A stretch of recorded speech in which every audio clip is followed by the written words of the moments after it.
would love if my tax dollars went to helping people who needed food. That's my argument here. Well, I think it does. Over $1 trillion a year goes to food stamps and SNAP and Medicaid. Perfect, and I'm glad with no, that. But actually, it doesn't help them nearly as much as you think. Let me tell you why.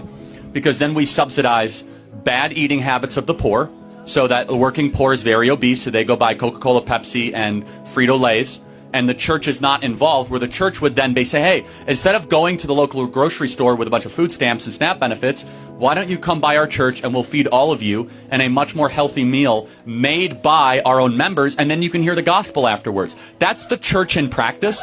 What the government does, and I want you to respond, what the government does is it creates distance, and it creates separation, and it creates murkiness between the person issuing the help and the person receiving the help.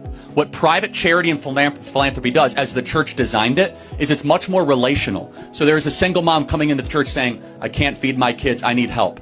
I would believe that every church in America would not say, sorry, we're closed here. They would say, here's our food bank. Here's how we can help you. We will cook you a meal. We will give you what you want. Where the faceless government, we've seen this in Europe, and I don't mean to go on too long about this. In Europe, the state is huge, the government is huge, and the church is small. The church does not do charity. It does not do food banks. It does very little of that because the government takes care of it. I actually think that's deeply unhealthy. I want a small government and a big church, where Europe has a big government and a small church.